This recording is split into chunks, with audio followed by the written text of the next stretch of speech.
Facts about introverts you may not know. Did you know that roughly 1/3 of the population are introverts?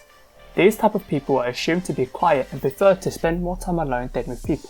However, in today's society, the term introvert is more commonly misunderstood, with many stereotypes and myths surrounding it. In order to throw them out of the park, we'll be giving you facts about introverts you may not know and hopefully change your perspective on them. There's always more to a person than meets the eye, and you shouldn't always judge a book by its cover. We hope that you will follow along and understand the awesomeness that is introverted people. Before we start, if you guys find this video interesting, please let us know by smashing the like button.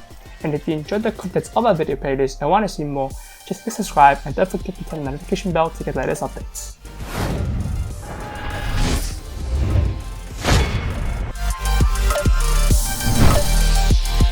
There are 4 types of introverts. A study by Jonathan Creed has stated it is impossible for there to be only one type of introvert. He surveyed roughly 500 participants ranging from the ages of 18 to 70 and asked them questions about how much alone time they need and how often they daydream.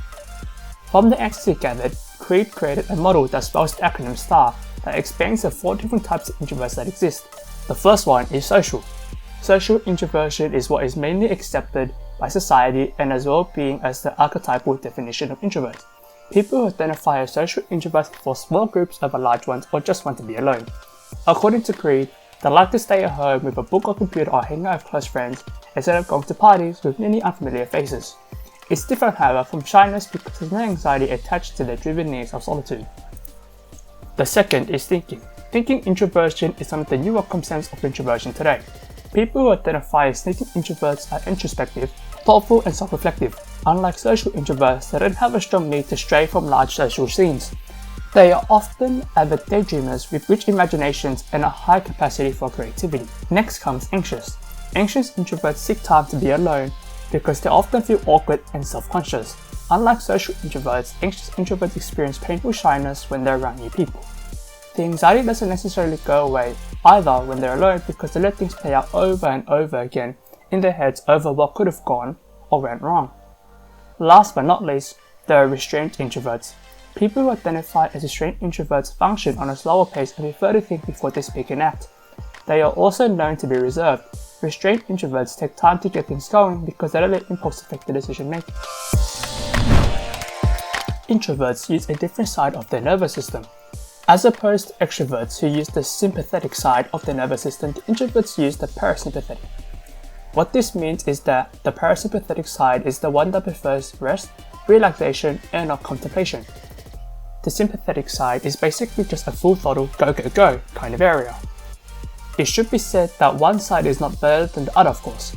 There are times within our lives where we experience full throttle and other times we want downtime after exhausting ourselves. It differs from person to person and shapes of individuality, which is why everyone you come across is unique and amazing. They dread small talk.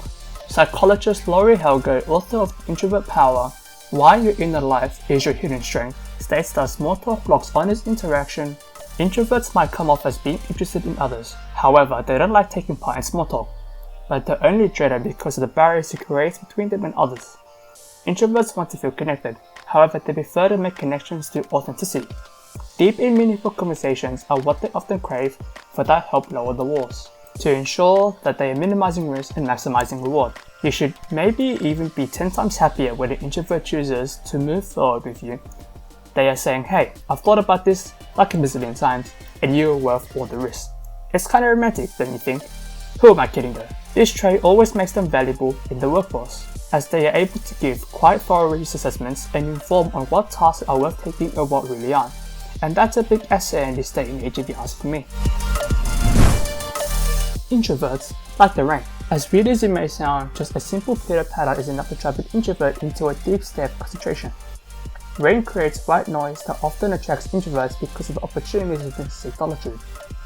Its calming effect also helps introverts derive pleasure from it, as they can turn inwards and escape within themselves for the time being. Rain helps lower expectations for the day and isn't as overstimulating as other days with the overbearing sun.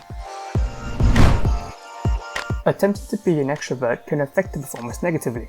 As silly as it may sound, a lot of introverts may decide to become bold one day and adopt the persona of being an outgoing person that loves being surrounded by many people.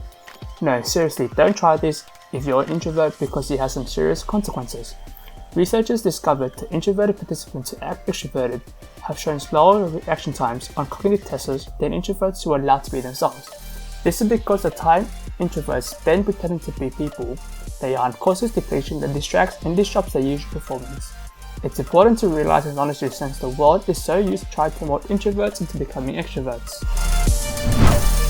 Exhaustion after social events that does not make you an introvert. There is a common misconception that you probably have. If you are exhausted and need time to recharge after a social interaction, even if you enjoy yourself, it must mean you are an introvert. This isn't true though. According to a study by Julia Beck in 2016, it is normal for everyone to need time to recharge after a social interaction. By putting yourself in a social situation, you are consciously engaging all parts of yourself. It's like exercising. After engaging your muscles in a workout, you feel tired, sore, and need to rest and recover. Same thing applies to a social situation. You are engaging your mental, emotional, and even physical muscles, all those smiles. So it is natural for everyone, regardless of whether introvert or not, to feel tired and need some time to recharge. It seems like we've reached our final destination. So has your perspective of introverts changed? At the end of the day, it should be taken into account that being either an introvert or extrovert doesn't define you, and there are many ways you can be unique. If you're an introvert, that's great. If you're not, don't force yourself to become one since you think it's cool. It is always important to show to your loved ones who you are by being yourself, and they'll appreciate you for that. Did you guys find any of that fact surprising? What did you think about introverts before? What type of introvert are you? Please share that down in the comments and let us know why. And also, if you want to give your family a surprise gift for any special occasion, you can always check out our website and look for creative and adorable gifts. This has been Music Chess, the empathetic reporter, signing out.